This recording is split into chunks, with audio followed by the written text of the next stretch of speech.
Taiwan के खिलाफ चीन की घुसपैठ का पर्दाफाश हुआ है। 10 एयरक्राफ्ट और 4 चीनी शिप घुसपैठ की कोशिश कर रहे थे ताइवान में। दक्षिण पश्चिम एयर डिफेंस जोन में दिखे हैं ये चीनी विमान। देखिए कैसे एक बार फिर चीनी विमानों को देखा गया है, चीनी शिप्स को देखा गया है जो ताइवान स्ट्रेट में जो मीडियम लाइन है उसको क्रॉस करके जाने की कोशिश कर रहे थे। और ये बताता है कि चीन लगातार वो कहीं ना कहीं वो टेस्ट कर रहा है, वो प्रेशर लेवल वो बार बार कि आखिर वो ताइवान में कितने अंदर तक जा सकते हैं। इस बीच एक और बड़ी खबर, चीनी घुसपैठ पर ताइवान ने सीधी चुनौती दे दी है। देखिए इसी टेस्ट लेवल प्रेशर लेवल की मैं बात कर रहा था। सीमा में घुसे चीनी सैनिक तो पहली गोली ताइवान चलाएगा। अब समझिए आप चीन किस तरह से उकसाने की कोशिश कर रहा है ताइवान को। इस साल हमें ज्यादा अलर्ट रहना होगा, ये ताइवान के रक्षा मंत्री ने कहा है।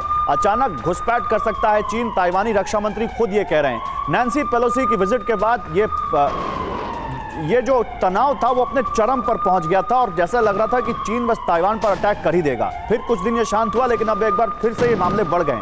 मैं कुछ आपको दिखाऊं उससे पहले एवं श्रीवास्तव का एक हम यहाँ पर कॉमेंट ले लेते हैं। सर, ये चीन क्या बार बार रहकर ये टेस्ट लेवल ये पेशेंस लेवल चेक कर रहा है, या आपको इसमें कोई स्ट्रैटेजी लगती है चीन की? क्योंकि आप लोग हमेशा कहते हैं कि नहीं, चीन ताइवान पर अटैक नहीं करेगा, अमेरिका से डायरेक्ट वॉर में नहीं जाएगा। तो ये चीन करना क्या चाहता है ताइवान के साथ? और ताइवान के रक्षा मंत्री जो कह रहे हैं इसको आप कैसे असेस करते हैं? आपको इसको विश्व के परिप्रेक्ष्य में देखना पड़ेगा।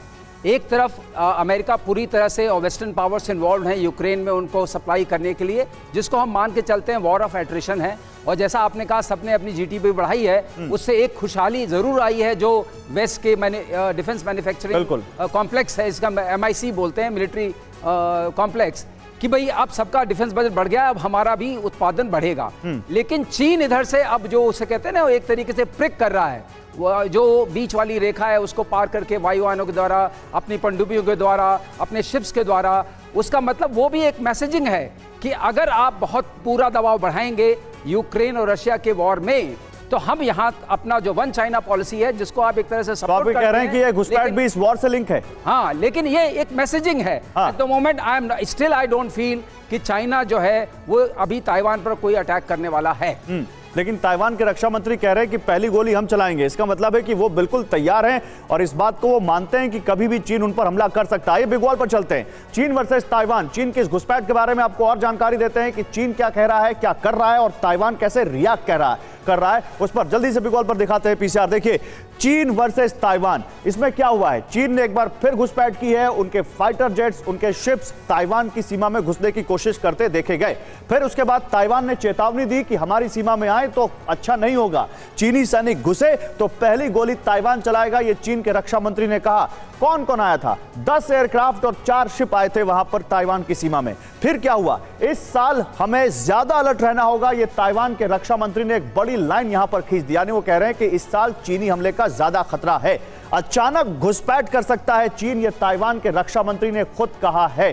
सवाल यह है कि ऐसा उनको क्यों लगता है? 2020 से अब तक 115 चीनी एयरक्राफ्ट ताइवान में घुसे हैं और यह बहुत बड़ा आंकड़ा है। इसके अलावा 2020 से अब तक 26 युद्धपोतों ने चीनी युद्धपोतों ने घुसपैठ की है ताइवान की सीमा में। ताइवान पर चीन की गिद्ध नजर क्यों? आइए जल्दी से जरा इस बारे में बात कर लेते हैं। ताइवान पर चीन की गिद्ध नजर क्यों है? ताइवान को चीन अपना हिस्सा मानता है।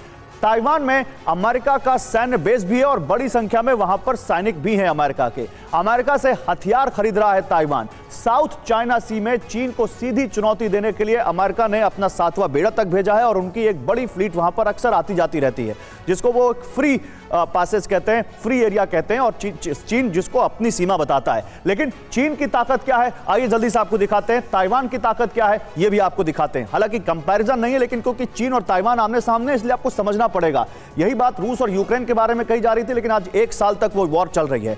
चीन $230 अरब का रक्षा बजट है, इसका 10% भी नहीं है। $16.8 अरब का ताइवान का रक्षा बजट है। उनके पास एक्टिव सैनिक कितने हैं? चीन के पास 20 लाख एक्टिव सैनिक है, ताइवान के पास मात्र 1.5 से 2 लाख के बीच। उसके अलावा फाइटर जेट्स की बात करें तो 3285, मतलब करीब 3300। यहां पर ताइवान के पास 750 के आसपास फाइटर जेट्स हैं। हेलीकॉप्टर्स की बात करें तो इनके पास 900 से ज्यादा है, उनके पास 200 के करीब है। तो कंपैरिजन कोई नहीं है, मिलिट्री पावर में कोई कंपैरिजन नहीं है। लेकिन यही कंपैरिजन तो रूस और यूक्रेन भी नहीं था। और फिर ताइवान के सामने इससे कहीं ज्यादा, इससे करीब 4 गुना ज्यादा रक्षा बजट वाला अमेरिका खड़ा है। और वही क्या ताइवान की सबसे बड़ी पावर है? राजन जी, यही सवाल है। ताइवान और यूक्रेन ये तो केवल मुखौटा होंगे, जैसे इस वॉर में भी कहा जा रहा है। चीन को अगर ताइवान पर अटैक करना होगा तो ये असेस करना होगा कि उसके सामने फिर वही अमेरिका होगा जो रूस के सामने है। देखिए गौरव, 3 बातें मुझे बोलने देंगे। पहली बात तो यह कि जो वहाँ का जो नेशनल नैरेटिव है, राष्ट्रवाद जो है चीन का, जिसमें शी जिनपिंग उसके लीडर आप जानते हैं, उसका एक अभिन्न हिस्सा बन गया है कि ताइवान को कब्जा करेंगे, और कब तक करेंगे यह कहना मुश्किल है। अभी हो या अटैक या 5 साल बाद होगा, यह कहना मुश्किल है। तो ये लेकिन वो करेंगे और करना चाहते हैं, इसमें कोई शक नहीं है। दूसरी बात कि चीन क्या देख रहा है, चीन देख रहा है कि जिस ढंग से यूक्रेन के इशू पे रूस को आइसोलेट किया गया, अगर वही परिणाम चीन के साथ होता है तो उसकी इकोनॉमी की क्या हालत होगी, तो वह देख के चीन अपना निर्णय करेगा। तीसरी बात जो अमेरिकन पॉलिसी है, तो अमेरिकन पॉलिसी बता दूं, उसका नेशनल डिफेंस स्ट्रेटजी 2022 का डॉक्यूमेंट है व्हाइट हाउस का, आप भी चाहें तो देख सकते हैं। उसमें रूस को वो एनिमी मानता है और चीन को अभी कॉम्पिटिटर मानता है। तो इसलिए पूरी तरह से वो चीन को एनिमी नहीं मानता है, और इसलिए उसकी पॉलिसी भी देखेंगे स्ट्रेटेजिक एम्बिग्विटी वाली पॉलिसी है। नहीं, मैं तो कुछ और पूछ रहा हूं। आप जो कह रहे हैं कॉम्पिटिटर या एनिमी, वो तो व्याख्या अभी की है जब शांति का काल चल रहा है। मैं ये पूछ रहा हूं जनरल सिवाच, जिस दिन ये अटैक हो गया उस दिन क्या ये पॉलिसी चेंज नहीं होगी, और क्या अमेरिका इस वॉर के बाद जितने सवाल उस पर उठे हैं, ताइवान की भी वैसी मदद करेगा जैसी यूक्रेन की मदद कर रहा है बाहर से, या वहां पर डायरेक्ट हेड ऑन होगा? बिल्कुल डायरेक्ट होगा। देखो सच्चाई यह है, ताइवान और यूक्रेन में बहुत फर्क है। ताइवान एक छोटा सा आइलैंड है, उसके अंदर स्ट्रेटेजिक डेप्थ नहीं है। अगर अमेरिका खुल के ताइवान के साथ नहीं आया तो चीन को ज़्यादा टाइम नहीं लगेगा ताइवान को लेने के लिए। इसीलिए इसको मद्देनजर रखते हुए हरदम साउथ चाइना सी में 2 जो एयरक्राफ्ट कैरियर ग्रुप लगा रखे हैं, यूएसएस निमतिन और यूएसएस रोनाल्ड रीगन। तो उसको मालूम है अगर चीन अब क्या कर रहा है, चीन देख रहा है क्या क्या रिस्पॉन्स है ताइवान का, वहां पर बार बार वो एक प्रकार से इंटरफेयर कर रहा है, और नैन्सी पॉलिसी की विजिट के बाद बहुत एग्रेसिव हुआ है। ये मैं मानता हूं कि चीन को ये मालूम है कि अगर वो डायरेक्ट अटैक अभी करेगा तो रिस्पॉन्स जो अमेरिका का बहुत स्ट्रांग होगा और इकोनॉमिकली उसको नहीं, लेकिन क्या ये तैयारी यहां पर दिखती है? ये सच्चाई है कि चीन जो है वो तैयारी कर रहा है। मैं वही सवाल लेकर आ रहा हूं, क्योंकि आपको याद होगा सिवाच, आपको याद होगा अभी हमने बात की थी सबमरीन्स की, जो रूस की सबमरीन ब्लैक सी में देखी गई, लेकिन हमने वहां चीन का कनेक्शन जोड़ा था। एवीएम श्रीवास्तव में वही सवाल लेकर आ रहा हूं। पिछले कुछ दिनों से या कहें कुछ महीनों से ये रिपोर्ट्स आ रही हैं कि चीन ने अपनी नेवल पावर को बहुत एक्स्ट्रा ऑर्डिनरी लेवल पर बढ़ाया है, और एम्फीबियस अटैक की वो लगातार तैयारी कर रहे हैं, यानी जल से, पानी से अटैक की। क्या ये उसी दिशा में तैयारी है कि आज नहीं 2025 की तारीख आती है, 2027 की तारीख आती है, अटैक करने की दिशा में तैयारी करता है, दिखता है चीन साइमल्टेनियसली अपने आप को असेस करते हुए भी कि अमेरिका से कितनी हम टक्कर ले सकते हैं? गौरव, यहाँ एक बात बतानी ज़रूरी है दर्शकों को कि जो नंबर्स की आप बात कर रहे हैं वो डायरेक्टली स्टैंड नहीं करते हैं। जहाँ तक नंबर्स का सवाल है, देयर इज़ नो डाउट कि चाइना के पास नेवल पावर में नंबर शिप्स और सबमरीन्स को अगर आप सब जोड़िए तो ज़्यादा हैं, लेकिन टनेज की बात होती है नेवल में। टनेज के हिसाब से अभी भी अमेरिका जो है सुपीरियर है एज कंपेयर टू चाइना। ये तो वो बात होगी। दूसरी बात, जो आपने नंबर्स दिखाए थे, उधर ताइवान के नंबर्स दिखाए थे, ये सारे नंबर्स अगर आपके पास होते भी हैं, सबको आप डिप्लॉय नहीं कर पाते हैं। आपने रशिया और यूक्रेन के वॉर में भी देखा, नंबर्स तो रशिया के बहुत ज्यादा हैं, लेकिन उन्होंने डिप्लॉय कहाँ किया? सबको डिप्लॉय करना पॉसिबल नहीं होता है, क्योंकि आपके पास बहुत बड़ी टेरिटरी है, चारों तरफ से आपके लोग, जैसे एक तरफ हिंदुस्तान है, एक तरफ ये बहुत सारे और देश हैं, उनकी भी रक्षा आपको करनी पड़ती है।